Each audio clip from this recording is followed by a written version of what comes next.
হ্যাঁ বলুন, এবার আপনার ব্যাপারটা বলুন। হ্যাঁ, মিস্টার রয় তো আপনাকে ফোনে সব কথাই বলেছেন। এখন ব্যাপারটা নিয়ে কীভাবে প্রসিড করা যায় ঠিক বুঝতে পারছি না। দেখুন, আমাকে ছাড়া তো আপনারা অনেকটাই প্রসিড করে ফেলেছেন, আবার আমার কাছে এসেছেন কেন? বাকিটা তো নিজেরাই করে নিতে পারে। দেখুন স্যার, ওভাবে বলবেন না প্লিজ।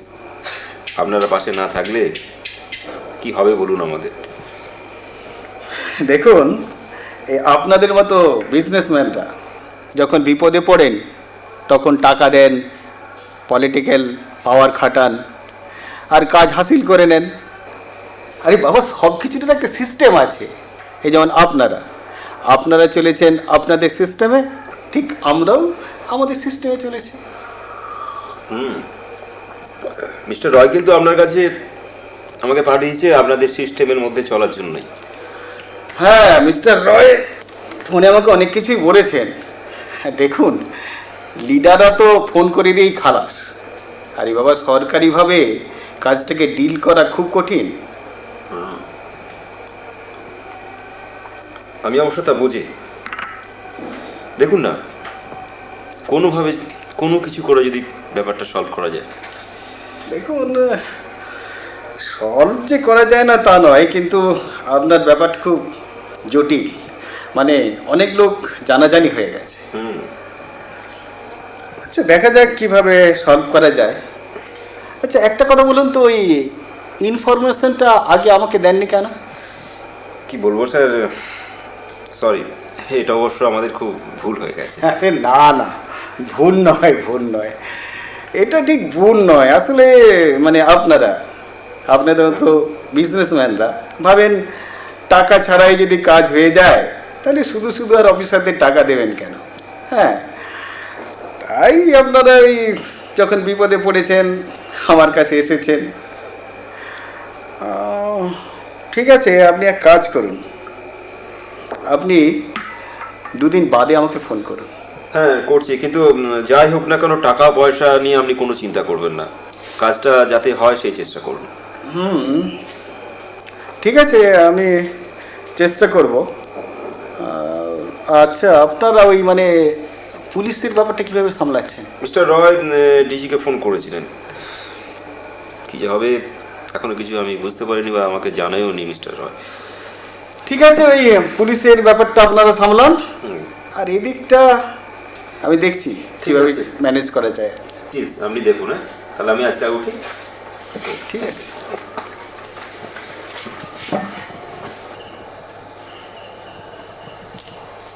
আচ্ছা বাবা, কয়েকদিন ধরে তোমাকে খুব টেনসড দেখছি, কেন গো? আসলে কদিন ধরেই আমি খুব টেনশনের মধ্যে আছি, বুঝলি। ওই মিল্ক পাউডারের রিপোর্টটা খবরের কাগজে বেরোবার পর থেকেই যত গন্ডগোল, তাই না গো? ঠিকই ধরেছিস। জানো বাবা, আমার কলেজের বন্ধু জয়িতা আছে না, ও খবরের কাগজে রিপোর্টটা দেখে বলছিল কি এগুলো নাকি সব লুম্পেনের কাজ। আমি জয়িতার সঙ্গে তারপর থেকে আর কথাই বলি না। তা তুই আবার এসব ঝামেলার মধ্যে জড়াতে গেলি কেন? হ্যাঁ, কানে বাজে বাজে কথা এলেও শুনবো? রে, কানে বাজে বাজে কথা এলো বলেই। আচ্ছা ঠিক আছে, এক কাজ কর, তুই কদিন কলেজে যাওয়া বন্ধ করে দে। এটা কি কোনো সলভ হলো? আচ্ছা বাবা, ভেজাল মিল্ক পাউডার তো মানুষের অনেক ক্ষতি করে। তা হয়তো করে। তাহলে তোমরা সেগুলো আনো কেন? আসলে কি জানিস, এই মিল্ক পাউডারগুলোতে যে ভেজাল ছিল আমি তা বুঝতে পারিনি। কিন্তু অ্যালিগেশনটা তো তোমাকেই ফেস করতে হচ্ছে। হ্যাঁ, সেটা হয়তো হচ্ছে। আর বিজনেস করতে গেলে তো জানিস এরকম অনেক অনেক ঘটনা এরকম জীবনে আসে। আর বড় বিজনেসম্যান হয়ে গেলেই পেছনে অনেক শত্রু লেগে যায়। তো এটা নিয়ে ভেবে কোনো লাভ নেই। অনেকে বদনাম করার জন্যই হয়তো আমাদের এটা করছে। তা ঠিক। জয়িতা এগুলো কি করে জানবে বলো? ওর বাবা তো ব্যাংকে চাকরি করে, ওর এগুলো বোঝার ক্ষমতাই নেই। যাকে তুই কোনো ঝামেলার মধ্যে জড়াবি না, বুঝলি? যেখানে ঝামেলা দেখবি ওখান থেকে নিজেকে সরিয়ে নিবি। যা, যে ড্রেস চেঞ্জ করে দে, খেয়ে নে। আমি আসছি, হ্যাঁ? Welcome welcome uncle. আরে তুমি সরিতা, সরিতা কুন্ডু। তুমি sorry, happy birthday. Thank you. হ্যাঁ ফাইন। স্যার, চলুন হ্যাঁ। বসি। চলো, সুন্দর বাড়ি। সকাল থেকে আমি শুধু এই সময়টার জন্য অপেক্ষা করে রয়েছি, কখন তুমি আসবে। হ্যাঁ, তুমি তো আমার বইয়ের ফ্যান। হ্যাঁ, ওই তো আপনার সব বই কালেক্ট করে রাখে। আচ্ছা স্যার, আপনি একটু বসুন, দুজনে গল্প করুন, আমি একটু ভেতর থেকে আসছি, হ্যাঁ? নিশ্চয়ই নিশ্চয়ই নিশ্চয়ই। আচ্ছা আঙ্কেল, হ্যাঁ। আমার এই ড্রেসটা কেমন হয়েছে? খুব সুন্দর লাগছে, একদম স্মার্ট। সকালে বাবা কিনে এনেছে, আচ্ছা। Birthday special. আচ্ছা আচ্ছা, তোমার বার্থডে অথচ বাড়িটা ফাঁকা ফাঁকা দেখছি, কেন? অন্য সব গেস্ট কোথায়? সকালে সবাই এসেছিল। আচ্ছা, রাত্রিটা শুধু তোমার আর অর্ণবের জন্য স্পেশাল। আমার আর অর্ণবের জন্য? তা তোমার সেই অর্ণব কোথায়? জানি না, নটি চ্যাপ। কেন, তোমার আমার সঙ্গে গল্প করতে ভালো লাগছে না? ইমা, না না না, তা কেন? ওই তো এসে গেছে। আরে এসো এসো। হ্যাঁ স্যার, পরিচয় করে দিই, আমার স্ত্রী মৌমিতা। নমস্কার, বসুন না। জানেন স্যার, আমি আর মৌমিতা আমরা দুজন দুটো দায়িত্ব ভাগ করে নিয়েছি। বাইরের ব্যবসা সংক্রান্ত সব ব্যাপার আমি দেখাশোনা করি, আর বাড়ির ভেতরকার ব্যাপার সব মৌ। আর ওর কথাই এখানে শেষ কথা। তুমি ছাড়ো তো, আজকে সত্যি আমাদের খুব আনন্দের দিন। সরিতা মায়ের জন্মদিনে ও ফেভারিট রাইটারকে পেয়েছি। আপনার মতো টপ র্যাঙ্কের মানুষ আমাদের মতো সাধারণ মানুষটাকে সাড়া দিয়েছে, এটা তো ভাবাই যায় না। জানেন ভাস্কর বাবু, আমাদের প্রফেশনটাই আমাদেরকে আইসোলেটেড হয়ে যেতে বাধ্য করে। দেখুন, আমরাও তো সংসারী মানুষ। এই যে শরী আমাকে ফোনে রিকোয়েস্ট করলো, আমি তো এলাম। সরে মনে থাকে জানো, মাধ্যমটা কিন্তু আমার।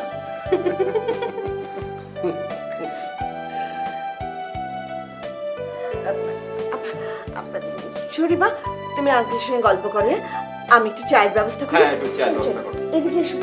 আচ্ছা, এক্সকিউজ মি, একটু আসছি। হ্যাঁ, নিশ্চয়ই।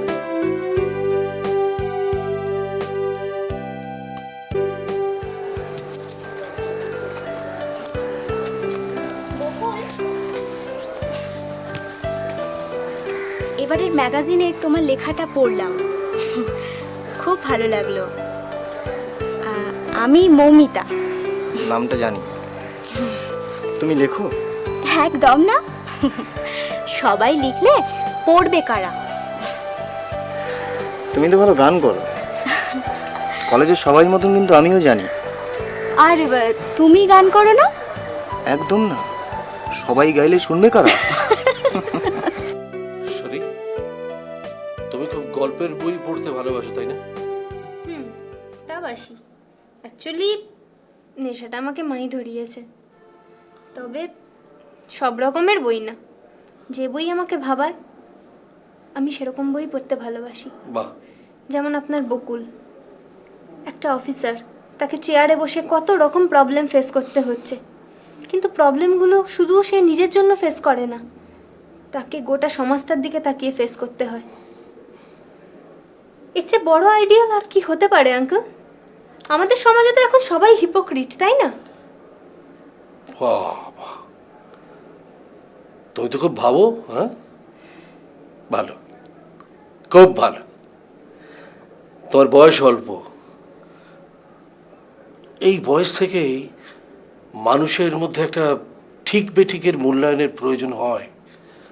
তুমি যে তোমার জীবন বোধ দিয়ে, সামগ্রিক উপলব্ধি দিয়ে জীবনটাকে বোঝার চেষ্টা করছো না, এটা খুব ভালো। ভাবো ভাবো।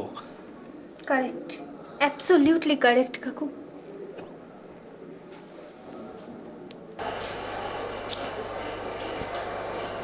হ্যাঁ, ভাস্কর কুণ্ডু বলছি। হ্যাঁ বলছি, প্রবলেম কিছু সলভ হলো? হ্যাঁ, কিন্তু এভাবে এবারে যে এতটা চেকিং হবে ঠিক বুঝতে পারিনি। হুম হুম হুম একটা কিছু তো সলভ করতেই হবে না? নাও ধরো, কি দেখছো? তোমাকে 25 বছরে একটুও পাল্টাওনি। তুমি বোধহয় পাল্টে গেছো। আচ্ছা, তোমার আসানসোলে বিয়ে হয়েছিল না? আসানসোলেই ওদের বাড়ি। এই বাড়িটাও রিসেন্ট কিনেছে। ছাড়ো সব কথা। কেমন আছো তুমি? ভালো। বিয়ে করেছো? না, ওমা, বিয়ে করনি কেন? তোমার মতো কাউকে পাইনি বলে। হ্যাঁ, আমার ওয়াইফের ক্লাসমেট বকুল বিশ্বাস।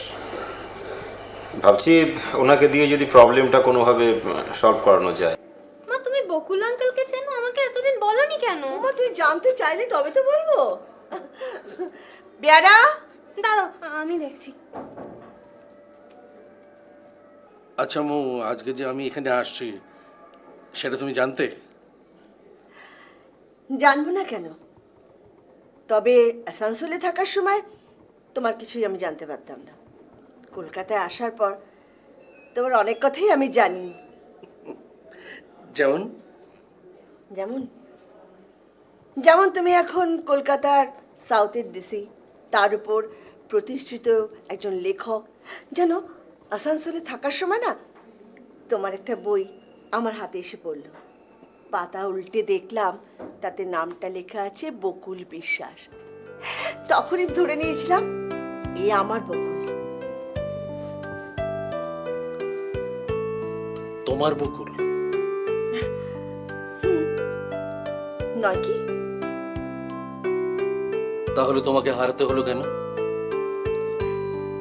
তখন তুমি আমার পরিবারের উপর কোনো জোর করতে পারোনি বলে। কি হলো? কথা বলছো না কেন? আজ তুমি বলবে আর আমি শুনবো। ও মা, কে রে? আমি বলবো, উনি শুধু শুনবেন। রাগলে পরে না তোমায় দারুণ দেখা। ও মা, রাগলাম আবার কোথায়? আচ্ছা মৌ, সেদিন চিঠিতে কি লিখেছিল? আমি যত্ন সহকারে চিঠিটা রেখে দিয়েছি। আজ থেকে 100 বছর পর লোকে যখন চিঠিটা খুলে পড়বে তখন ভাববে কি প্রেম আর কি তার অদ্ভুত চিঠি। দেখো, ভালো হবে না বলে দিচ্ছি। তোমার যদি ভালো না লাগে তুমি চিঠি লেখো না। আসলে কি জানো তো, প্রতিদিন তোমার আমার মধ্যে এত কথা হয় যে লেখার মতন কিছু আর থাকে না। তাই সারা চিঠি ধরে আমার বকুল, আমার বকুল, আমার বকুল। মা, দেখো কে এসেছে। আরে অর্ণব, বেশি এসো এসো, বসো। অর্ণব, বকুল আঙ্কেল।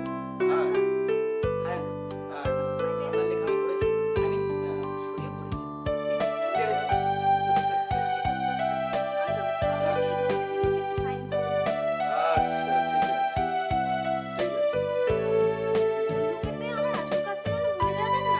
ঠিক আছে, এক্ষুনি করে দিচ্ছি। তুমি ভাবছো কেন? কি হচ্ছে নাকি, হ্যাঁ? মা, don't be serious. He's joking. হ্যাঁ, ঠিক আছে, হয়ে গেছে। যাও। বাহ, এই নাও।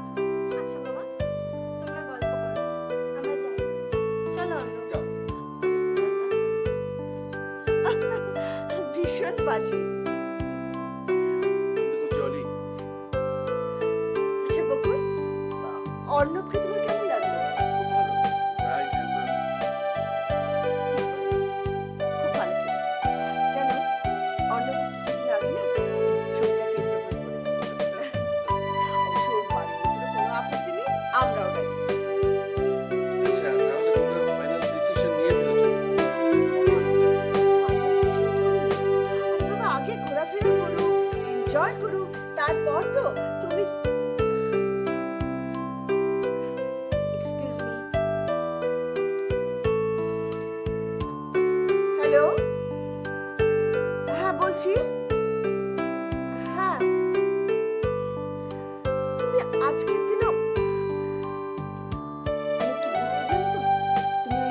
পাউডার নিয়ে আবার কোনো গোলমালের মধ্যে পড়বে। আমি কোনো কথা শুনতে চাই না। 9টার মধ্যে ফিরে আসবে। ডিনারের আগে চলে এসো। হ্যাঁ হ্যাঁ, উনি আছেন। কি আর করবেন, বসে বসে গল্প করছেন। ওকে ওকে ওকে ওকে, ছাড়ছি। হ্যাঁ, বাই।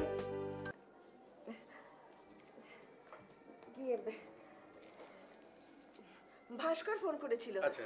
ওর ফিরতে একটু দেরি হবে। তোমায় কিছু মনে করতে বারণ করেছি। আরে না না, মনে করার কি আছে। বকুল, হ্যাঁ? আমার ঘর দেখবি? ও শিও, চল দেখে আছি। এসো চল।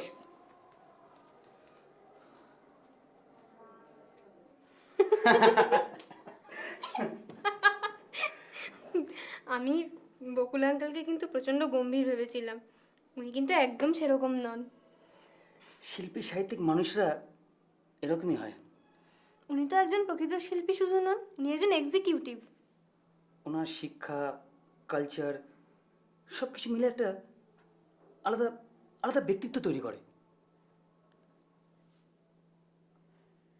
এই আজ তো আমার 19th বার্থডে, তুমি তো দিনটাকে সেলিব্রেট করলে আর না। তুমি বলো কি করতে হবে? আরে বলো না। তুমি কোথায় যাবে বলো?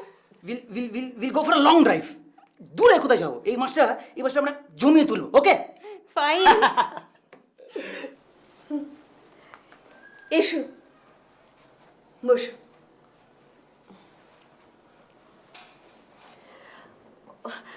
দাঁড়াও, বড় লাইটটা জ্বালিয়ে দিই। থাক না, এই বেশ আছে। মৌ, তুমি খুব সুখী না? বলতে পারো। আমার সঙ্গে বিয়ে হলে পর তো এতটা প্রাচুর্যের মধ্যে তুমি থাকতে পারতে না। হয়তো। মৌ, তোমার পুরনো সব কথা মনে পড়ে? ভুলে গেছো সব? তুমি মনে রেখেছো? ওটাই তো আমার জীবনের সম্পদ।